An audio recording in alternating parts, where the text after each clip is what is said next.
तो मैं हूँ सचिन तिवारी। केमिस्ट्री क्लासेस में जो हम प्रीवियस वीडियोस देख चुके हैं, तो केमिकल काइनेटिक्स का detail, first order kinetics, rate के टाइप, इनके बारे में हम डिस्कस कर चुके हैं। वो आप प्रीवियस क्लासेस में पुराने वीडियोस में देखेंगे और उनके बारे में स्टडी करेंगे।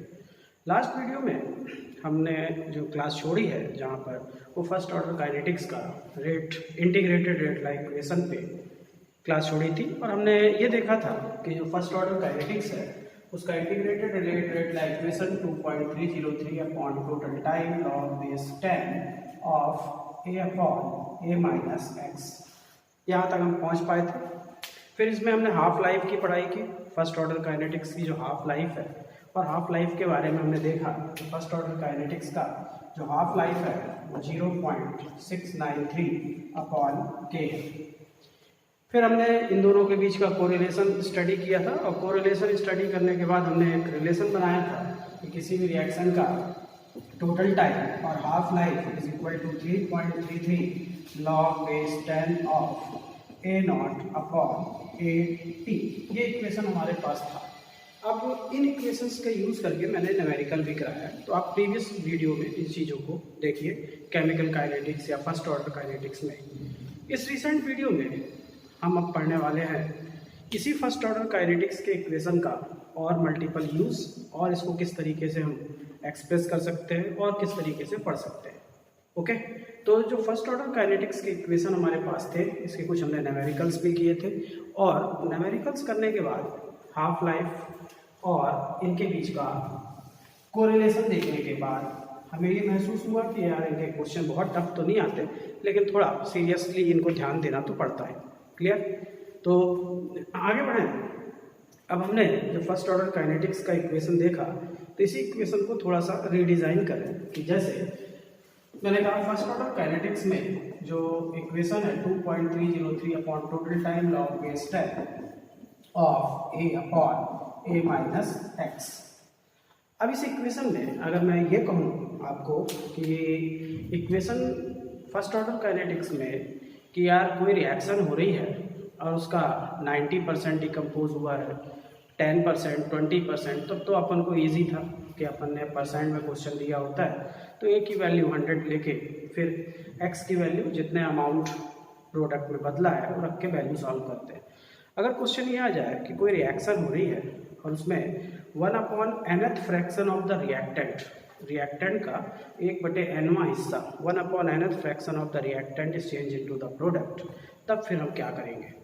ऐसे केस में हम ये बोलेंगे कि अगर x की वैल्यू 1/nth फ्रैक्शन है, तो इसी इक्वेशन में k is equal to 2.303 upon t log base 10 of a upon a minus x.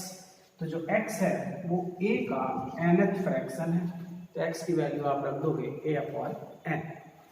ऐसा करने के बाद जब आप सॉल्व करोगे तो 2.303 upon total time log base 10 1/1 minus 1 by n हो जाएगा, और आप इसको फाइनली सॉल्व करोगे तो k is equal to 2.303 upon t log base 10 of n upon n minus 1 मिल जाएगा।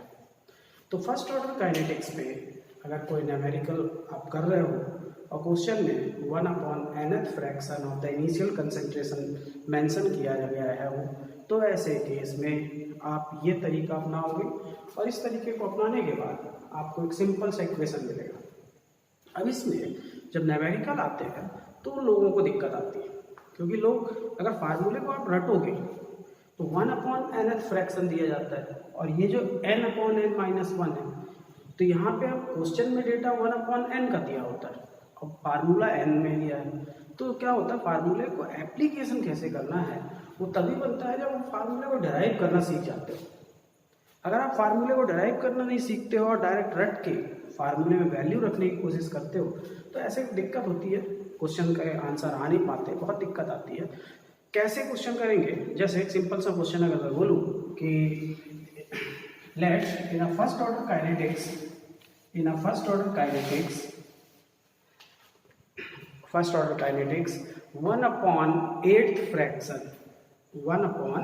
eighth fraction of the reactant is changed into the product. Then calculate the half life of the reaction. ऐसा question आ जाएगा। तो अब सुन लिया आपने क्या question कि अगर कोई फर्स्ट ऑर्डर काइनेटिक्स की रिएक्शन हो रही है और उस रिएक्शन में रिएक्टेंट का 1/8 फ्रैक्शन प्रोडक्ट में बदल रहा है, तो आपको ये बताना है कि रिएक्शन की हाफ लाइफ क्या है। तो इसका मतलब हाफ लाइफ सॉल्व करना है और टोटल टाइम सॉल्व करना है। तो अब हमको कुछ चीज़ें मालूम होनी चाहिए, जैसे कि अपन को क्वेश्चन में दे दिया है वेयर के rate constant is 100 second inverse. तो अब क्वेश्चन में सबसे पहले तो आप टोटल टाइम भी सॉल्व करो और हाफ लाइफ भी सॉल्व करो। कि क्वेश्चन है कि if in the reaction first order kinetics reaction 1/8 fraction of the reactant is changed into the product, then calculate the time to complete the reaction as well as the half life of the reaction if the rate constant of the reaction is 100 second inverse. अब ऐसे case में आप बोलोगे कि reactant A है तो A का 8th हिस्सा प्रोडक्ट में बदल रहा है, तो आपके पास फार्मूला जो है वो है K is equal to 2.303 upon D log base 10 of 1/1 minus 1/n। आप जब सॉल्व करो न्यूमेरिकल तो इस फार्मूले को यूज़ करो। अगर आपको याद भी रखना है तो ये फार्मूला हो, वो जो मैंने किया n/n-1 वो उनके लिए है जिनको समझ है कि यार यहाँ n जो है वो 1/nth फ्रैक्शन के लिए रिप्रेजेंटेशन है, तो कन्फ्यूजन नहीं होता। अगर आप इसमें वैल्यू रखोगे तो time is equal to 2.303, k की वैल्यू है 100 log ऑफ 1/1 माइनस 1/8 फ्रैक्शन दिया हुआ है। सो आगे के जब इसको आप सॉल्व करोगे तो हो जाएगा 2.303 इंटू 10 टू पावर -2 और इसकी वैल्यू आएगी कितनी, ये हो जाएगा 8, ऊपर 8 जाएगा, ये हो जाएगा 8/7 log 8/7। अब इनकी वैल्यू, तो लॉग की वैल्यू तो आपको याद होनी चाहिए, मैंने पहले कहा है 10 टू पावर -2 log 8 की वैल्यू होती है कितनी, log 2 का क्यूब यानी 0.903 माइनस 0.84। इन दोनों की वैल्यू आप ले लोगे, माइनस करोगे, मल्टीप्लाई करोगे, आंसर आ जाएगा। क्लियर? तो ऐसे क्वेश्चन जिसमें इस तरह के डेटा दिया हो तो बहुत सारा सिर्फ। अब यहाँ पे टोटल टाइम की वैल्यू जब आप सॉल्व कर लोगे तो आपको कहाँ हाफ लाइफ भी बताओ भाई, तो बोला हाफ लाइफ के लिए तो मेरे पास सीधा फार्मूला है 0.693 अपॉन रेट कांस्टेंट, और सीधे फार्मूले में वैल्यू रखोगे आप, तो आप बोलोगे 0.693 अपॉन 100 यानी 6.93 into 10 to power -3 second is the half life of the reaction. Clear?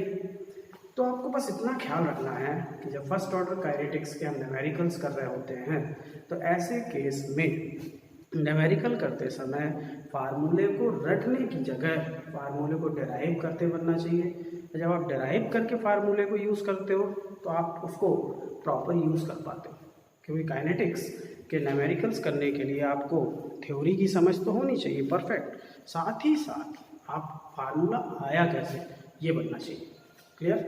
अब ये बातें अगर आपको बनती हैं तो फिर आप इसमें थोड़ा सा आगे बढ़ो, और बहुत सारे ऐसे क्वेश्चन आते हैं जहाँ पर बहुत ही ऑर्डिनरी दिमाग लगाना पड़ता है और हिसाब किताब वाला फार्मूला या कंसेप्ट अप्लाई करके न्यूमेरिकल सॉल्व होते हैं।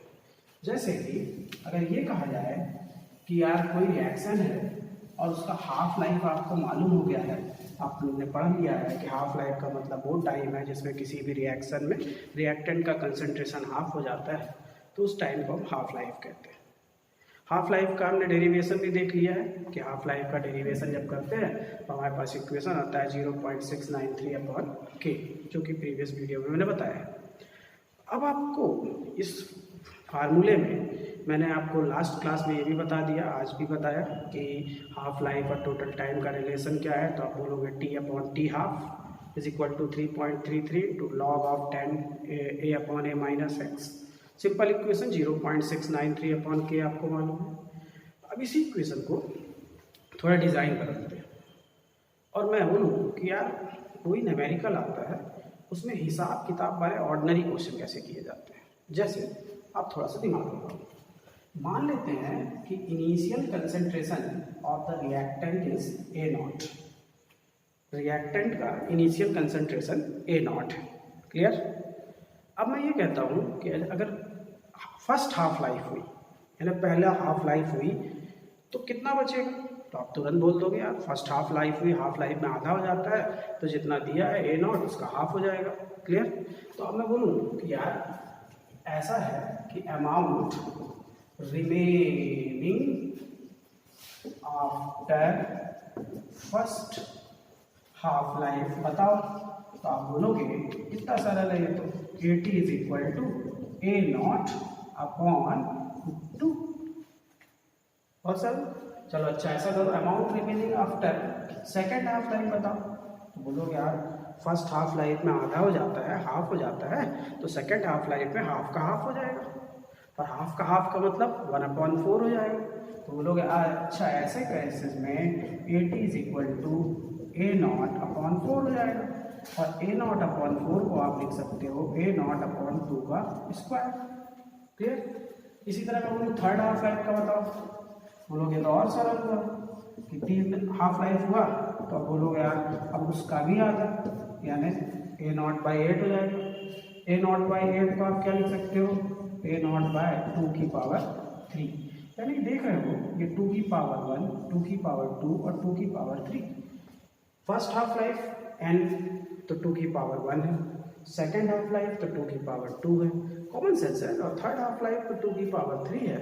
इसका मतलब अगर मैं ये बोल दूँ कि nth हाफ लाइफ है, nth हाफ लाइफ है तो कितना अमाउंट रिमेन होगा, तो आप बोलो इतना सरल है A T is equal to A naught upon 2 की पावर n। क्लियर। इस फार्मूले से बहुत सरल से छोटे छोटे न्यूमेरिकल्स बुक में दिए हुए हैं, आप इसको बहुत सीरियसली सीखो कि कोई रिएक्शन में अगर हाफ लाइफ मेंशन है या सॉरी हाफ लाइफ के नंबर मेंशन है और कोई कहता है कि first half life, second half life, third half life या nth हाफ लाइफ के हिसाब से आप कंसंट्रेशन बताओ कि कितना बचा है या फिर कितना यूज़ किया था, ऐसे क्वेश्चन करने के लिए आप फार्मूला अप्लाई करोगे क्या, A T is equal to A naught 2 to the power n, where n is the number of half life। Clear. अब इसी में थोड़ा सा और सोचो आप कि यार n number of half life है, अब मुझे n ही ना मालूम हो तो फिर कैसे करूँगा। तो अगर मैं ये कहूँ कि हाफ लाइफ अगर किसी चीज़ की 10 मिनट है तो बताओ 20 मिनट में कितनी हाफ लाइफ होगी, बोले यार 10 मिनट अगर हाफ लाइफ है तो 20 में 2 हाफ लाइफ होंगी, 10। अच्छा 40 में कितनी होगी, तो बोलोगे 40 में 4 होगी, यानी हाफ लाइफ आप कैसे निकाल रहे हो नंबर ऑफ हाफ लाइफ, बोले total time upon half life की वैल्यू। क्लियर। तो आप बोलोगे कि n number of half life जो होता है वो n is equal to total time upon half life होता है। n की value number of half life is equal to total time upon half life होता है। क्लियर।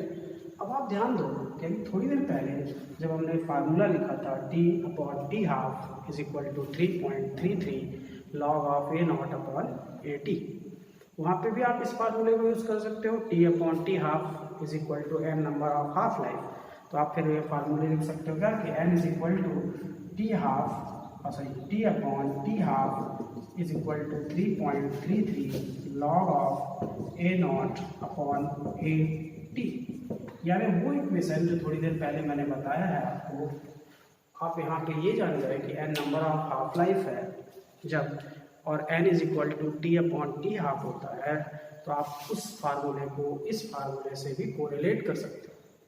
क्लियर। चलिए आगे बढ़िए। अब इसमें ध्यान जो देने वाली बात यह है कि मैं आपको क्या बता रहा हूँ कि अगर सिंपल न्यूमेरिकल आया तो फिर भाषा लैंग्वेज के हिसाब से क्वेश्चन करने की तरीके बदलते हैं। जैसे कि अगर मैं कहूँ सिंपल सा बात कि यार सिंपल सा क्वेश्चन बोलूँ कि इफ़ हाफ लाइफ या if rate constant of a reaction is 200 second inverse, then calculate the time to complete the 90% of the reaction.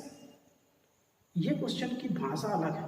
ये क्वेश्चन आपको क्या बता रहा है कि आपको के मालूम है, ये आपको हाफ लाइफ मालूम है, जो भी दिया हो यहाँ पर के दिया है, और आपको टोटल टाइम निकालना है। आपको दोनों कंसंट्रेशन दी है, क्योंकि बोल रहा है 90% ऑफ द रिएक्शन, यानी आपको ए मालूम है इनिशियल कंसंट्रेशन 100% है और अभी रिमेनिंग कंसंट्रेशन जो है वो 90% हट जाने के बाद 10%। तो यहाँ पे ए भी दिया है, ए नॉट भी दिया है। जब दोनों दिया है और आपको के दिया है तो आप टाइम निकाल रहे हो। तो ये इसका मतलब कि फर्स्ट ऑर्डर का इंटीग्रेटेड रेट ला इक्वेशन यहाँ लगेगा, और इंटीग्रेटेड रेट ला इक्वेशन आपको मालूम है कि भाई k is equal to 2.303 upon T log base 10 of A naught upon 80 होगा। क्लियर? लेकिन अगर यही क्वेश्चन में ऐसे बोलूँ कि if half life of a reaction is 20 minute, then calculate the amount remain after 1 hour. अब यहाँ पर कोई डेटाबेस नहीं दिया हुआ है, इनिशियल कंसंट्रेशन भी नहीं दी है, फाइनल निकालना है। तो यहाँ पर फिर आपको ये वाला फार्मूला लगाना होगा। क्लियर? तो क्वेश्चन जब आप प्रैक्टिस में आ जाते हो तो आपको ये मालूम हो जाता है कि यार इस पर्टिकुलर लैंग्वेज में ये इक्वेशन लगेगा, इस पर्टिकुलर क्वेश्चन में ये इक्वेशन लगेगा।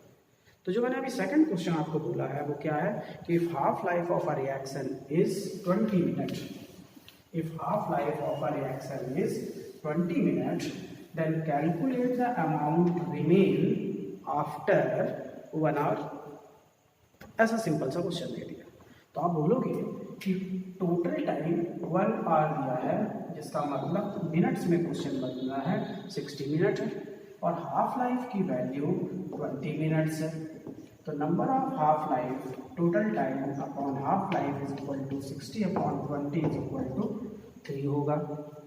अब मुझे n मालूम हो गया जब, तो आप क्या बोलोगे, amount remaining 80 is equal to A naught upon 2 to the power n।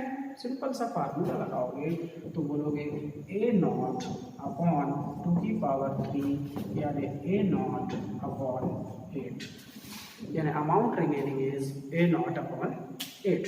A not हो सकता है ए नॉट फॉर्म में ऑब्जेक्टिव क्वेश्चन हो, डब्ल्यू हो, कुछ भी दिया हो उसके आधार पे कर सकते हो।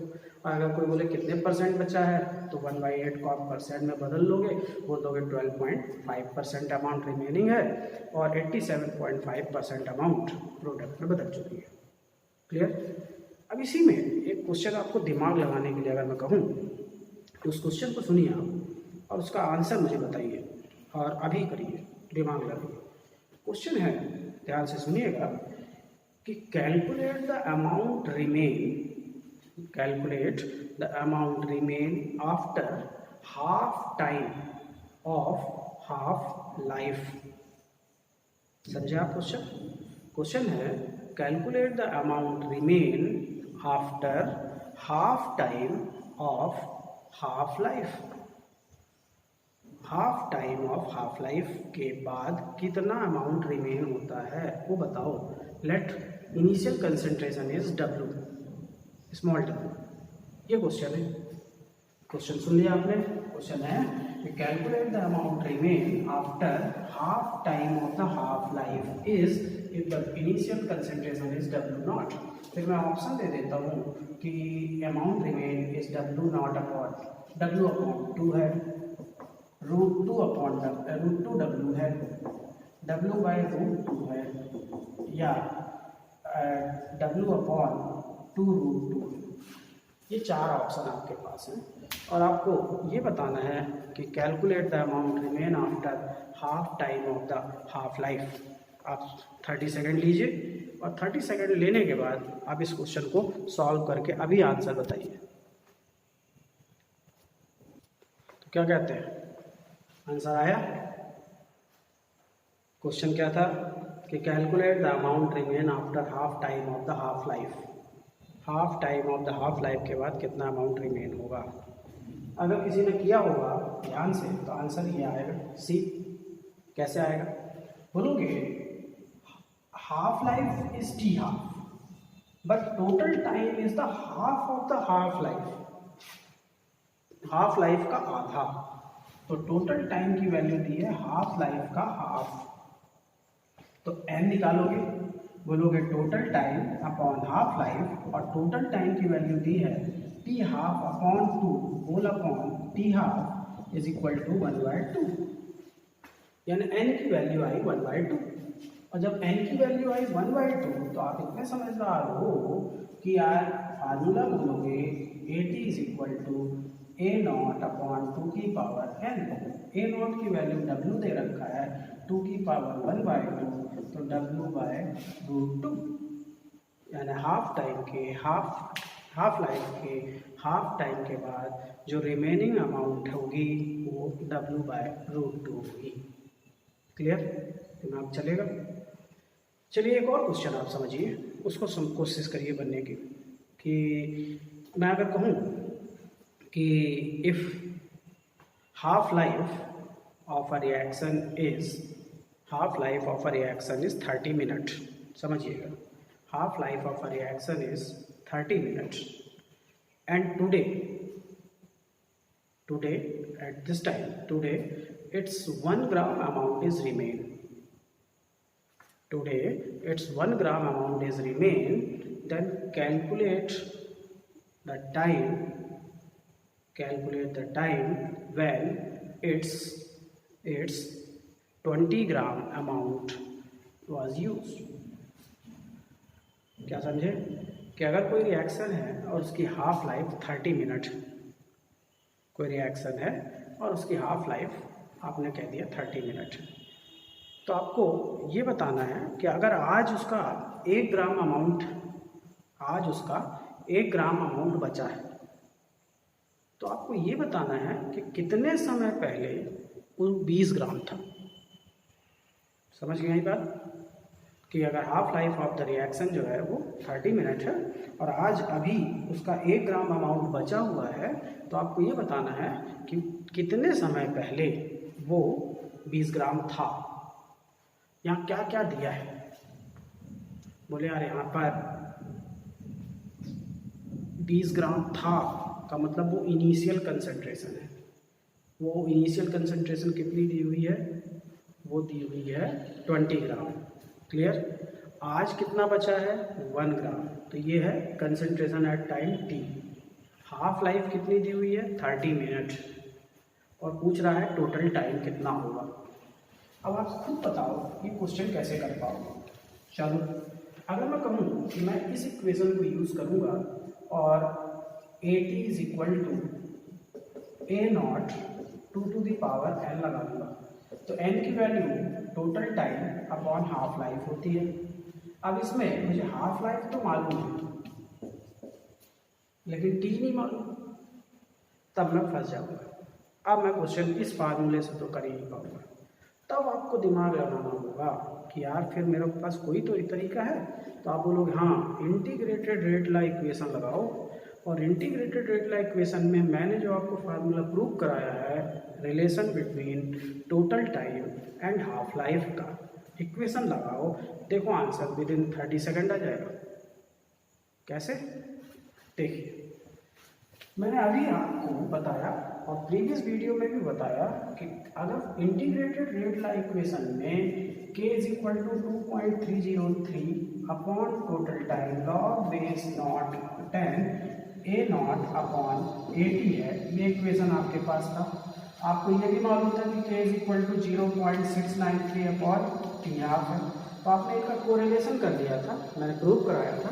और कोरिलेशन करने पे t/t½ की वैल्यू जो आई थी वो आई थी 3.33 log base 10 of A0 upon 80। ये फार्मूला था आपके पास। अब आप इस फार्मूले को प्रॉपरली यूज़ करके आंसर बता सकते हो। बोले कैसे? बोले यार इसमें आपको A0 दिया है 20 ग्राम लिया था, 80 दिया है, आज 1 ग्राम बचा हुआ है, टोटल टाइम निकालना है और हाफ लाइफ 30 मिनट है। तो आप इस फार्मूले को यूज़ करो और देखो कितना सरलता से आंसर आएगा।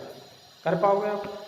देखो, तो आप बोलोगे यार टोटल टाइम मुझे पता नहीं है, t½ 30 मिनट है, 3.33 लॉग ऑफ A0 20 ग्राम था और आज की डेट में वो 1 ग्राम है।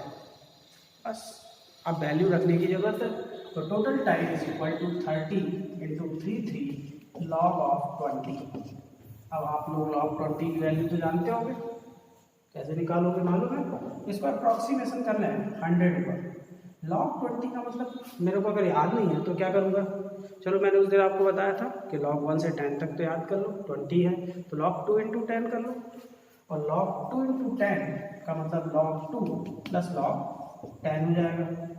तो 100 log 2.301 प्लस 1 यानी 100 into 1.301 is equal to 130.1 second.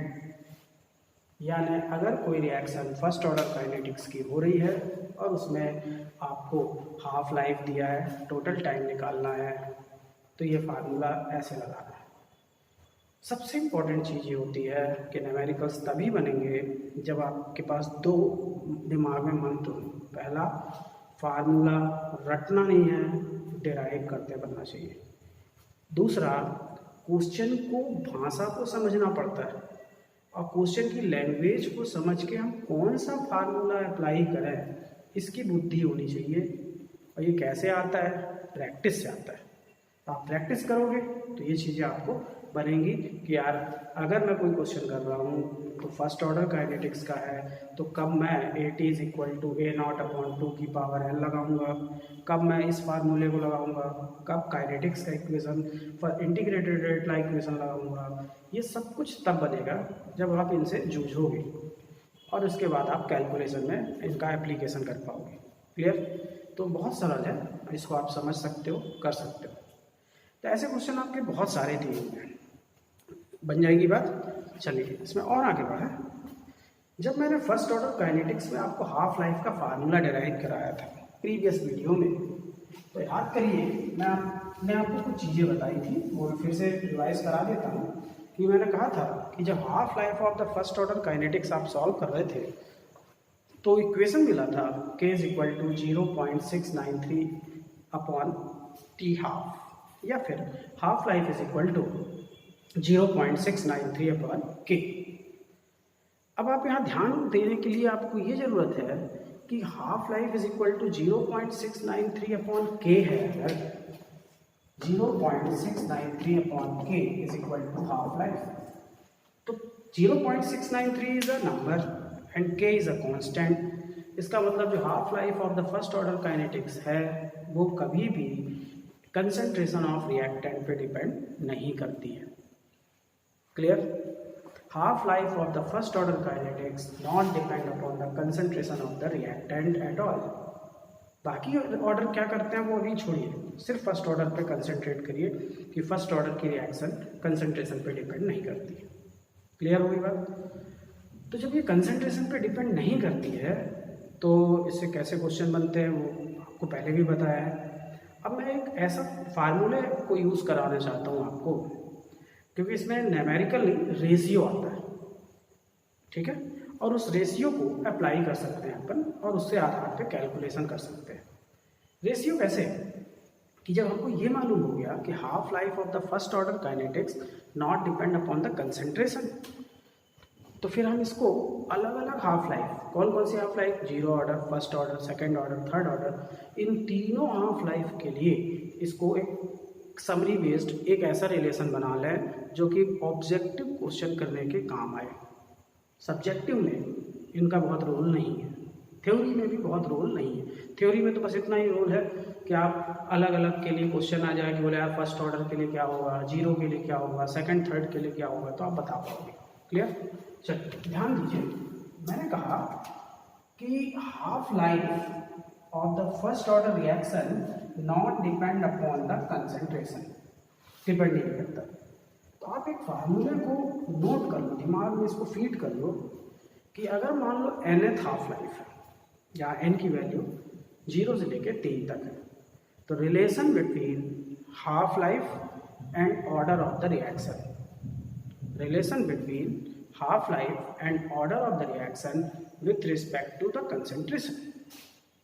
अगर with respect to the concentration करें तो एक रिलेशन मिलेगा कि half life of any reaction is inversely proportional to the concentration of n-1। ये रिलेशन को आप दिमाग में बैठाओ, रट डालो। किसी भी ऑर्डर की रिएक्शन आ रही है तो उसकी थ्योरी क्या होगी कंसंट्रेशन के टर्म में। क्या बोलो, हम पूरी काइनेटिक्स के लिए हाफ लाइफ और कंसंट्रेशन के एक कोरिलेशन को हमेशा के लिए रख लेंगे। क्या कोरिलेशन होगा? बोले half life of any order reaction is inversely proportional to concentration to the power n-1। Clear?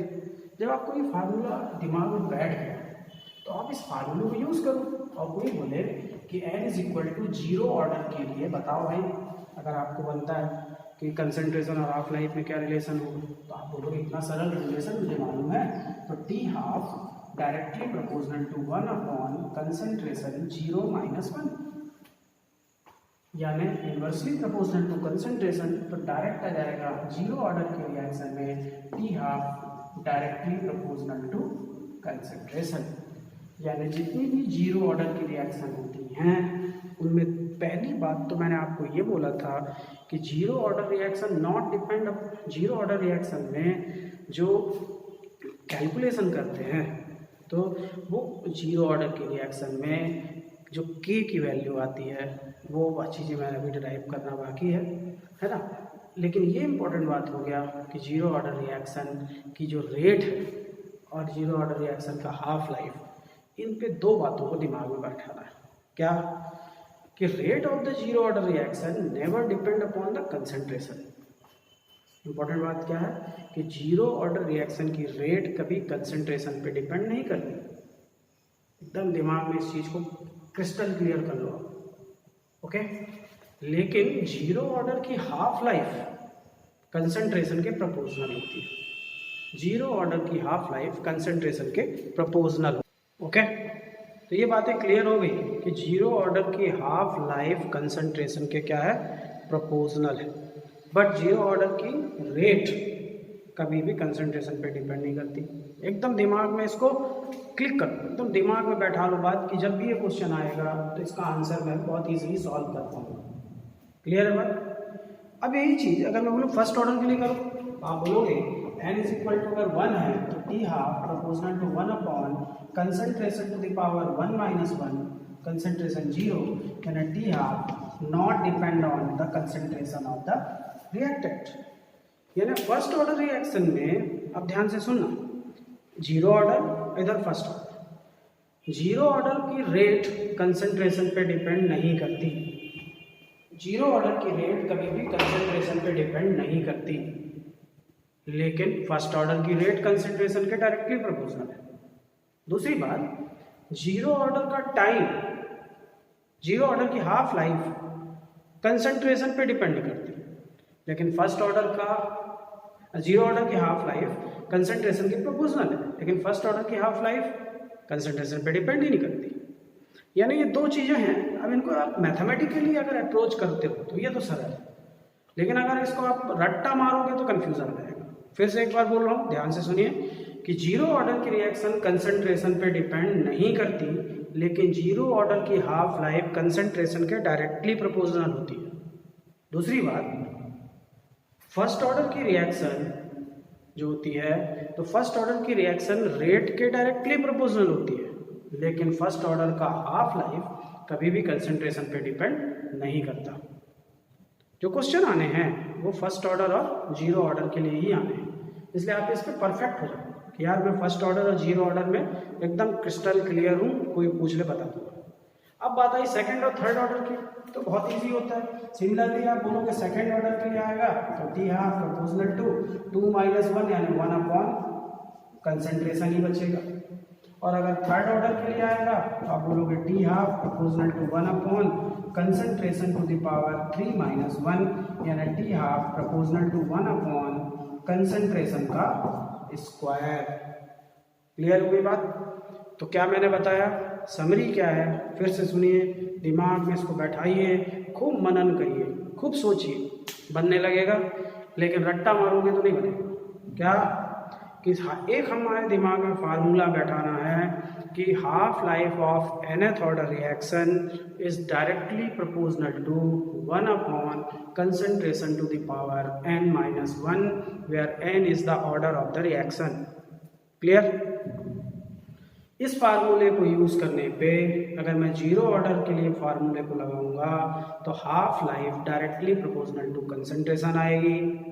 First order के लिए लगाऊंगा तो फर्स्ट ऑर्डर की half life not depend upon concentration आएगी। सेकेंड ऑर्डर के लिए लगाऊंगा तो टी हाफ या half life of the reaction inversely proportional to concentration आएगा, जैसा बताया आपको। क्लियर। और अगर थर्ड ऑर्डर के लिए लगाऊंगा तो थर्ड ऑर्डर के लिए लगाने पे half life of the reaction is inversely proportional to concentration square होगी। ये आप बैठा। क्लियर। और जो बहुत बार आपको सोचने की जरूरत है, 5 बार बता चुका हूँ क्या, कि फर्स्ट ऑर्डर रेट कंसंट्रेशन पे डिपेंड नहीं करती। First order zero order rate concentration पे डिपेंड नहीं करती, और जीरो ऑर्डर का हाफ लाइफ कंसंट्रेशन के प्रोपोर्शनल है। फर्स्ट ऑर्डर रिएक्शन की रेट तो कंसंट्रेशन के प्रोपोर्शनल है, लेकिन हाफ लाइफ कंसंट्रेशन पे डिपेंड नहीं करता। क्लियर। ये एकदम दिमाग में बैठा लो कि अलग अलग ऑर्डर की कंसंट्रेशन के साथ क्या कोरिलेशन आएगा। जब इनके कोरिलेशन मालूम हो जाएंगे तो इनके फिर आप ग्राफिकल रिप्रेजेंटेशन कर लोगे, और ग्राफिकल रिप्रेजेंटेशन मैं आपको एक साथ बताऊंगा कैसे होता है, क्या होता है। फर्स्ट ऑर्डर काइनेटिक्स का इंटीग्रेटेड रेट लॉ इक्वेशन बता चुका हूँ, जिसमें स्लोप आया था कितना, -k/2.303। वो तो आप सीख चुके हो। अब हमारे पास ये रिलेशन हो गया। अब आप देखोगे जो कॉम्पिटिटिव बुक्स हैं उनमें एक अच्छा फार्मूला दिया हुआ है, इवन न्यूमेरिकल भी दिया है। तो इस फार्मूले को जो मैं बता रहा हूँ, इसको आप यूज़ करते हो तो आपको बूस्ट होता है, आपको कॉन्फिडेंस आता है कि आप फार्मूले को जानते हो, क्योंकि ऐसे फार्मूले बनने से बड़े क्वेश्चन बनने की संभावना होती है। अब मैंने आपको जब ये कहा कि किसी भी nth ऑर्डर की हाफ लाइफ और कंसंट्रेशन का रिलेशन बताओ, तो आपने कहा कि ठीक है, nth ऑर्डर की हाफ लाइफ और कंसंट्रेशन का रिलेशन तो मुझे रटा है कि टी हाफ यानी half life direct inversely proportional to concentration to the power n-1।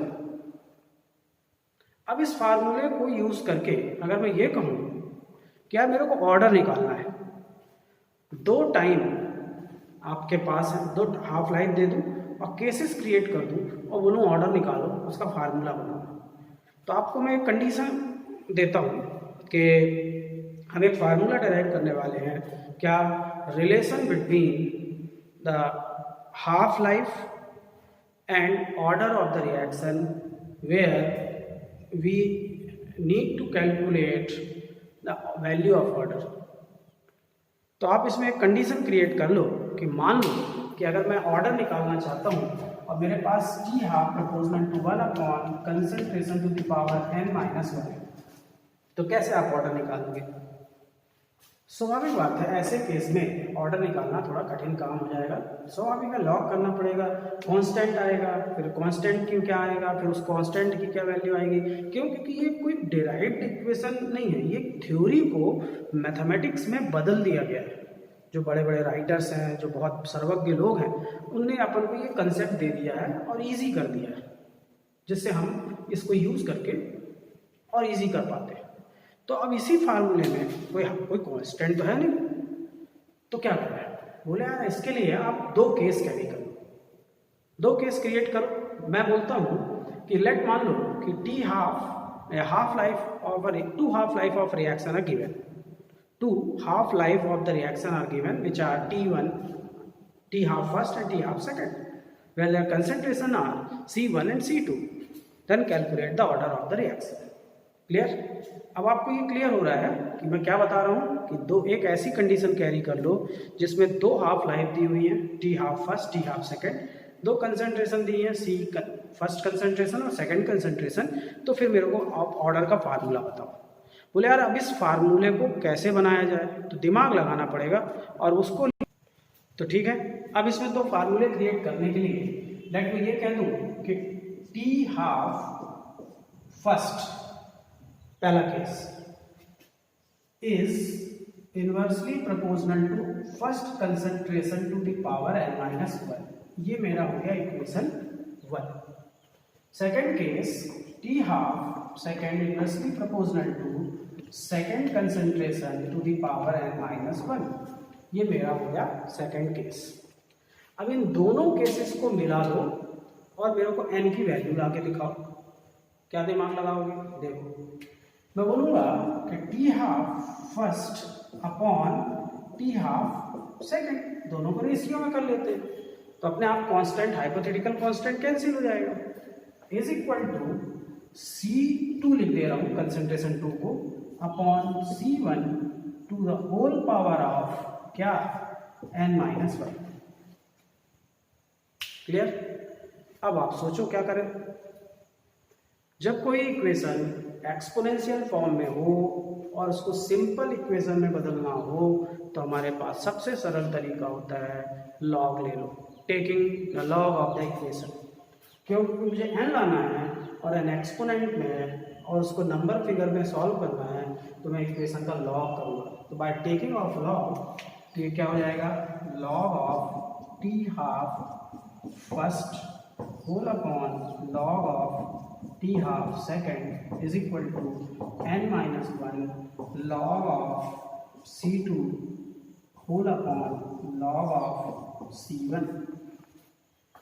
ऐसा कर सकता हूँ, बहुत सरल है। जब मैं ऐसा करूँगा तो अब आगे क्या होगा, आप सोचो।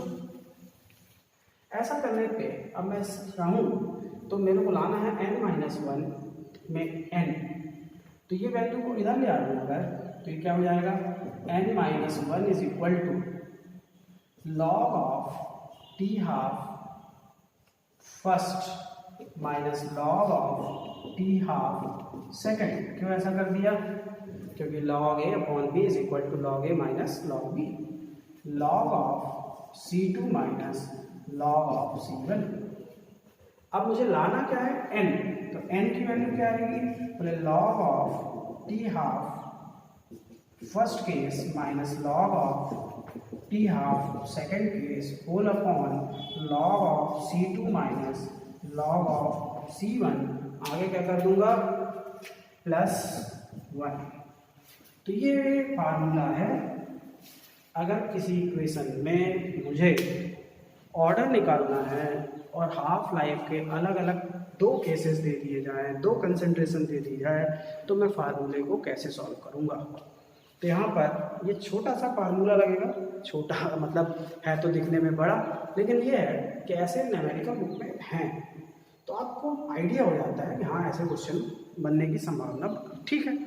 IIT वगैरह में इनकी संभावना रहती है, तो आप कोशिश करो कि इन फार्मूले को अप्लाई कर सको। जब आप इनको अप्लाई करोगे तो आपको बहुत इजी लगेगा। ओके, तो आज के लिए इतना ही। नेक्स्ट वीडियो में मैं आपको अलग अलग तरीके से जो इनिशियल रेट मेथड में रेट निकाली जाती है, जो कि बहुत ही कॉमन क्वेश्चन माना जाता है कॉम्पिटिशन्स के लिए, वो कैसे सॉल्व होता है इसके बारे में डिटेल चर्चा करूँगा। तो वेट करिए नेक्स्ट वीडियो का, और नेक्स्ट वीडियो बहुत ही इंपॉर्टेंट होने वाली है। तो काइनेटिक्स के अपने जो वीडियोस हो चुके हैं 4, उनको आप ध्यान से देखिए एक एक करके, और आपको हर चीज़ समझ में आएगी और बड़ा इंटरेस्ट लगेगा। क्लियर है? तो इसको देखिए, लाइक करिए, सब्सक्राइब करिए, लोगों को शेयर करिए और पढ़ाई का आनंद लीजिए। Okay, good day.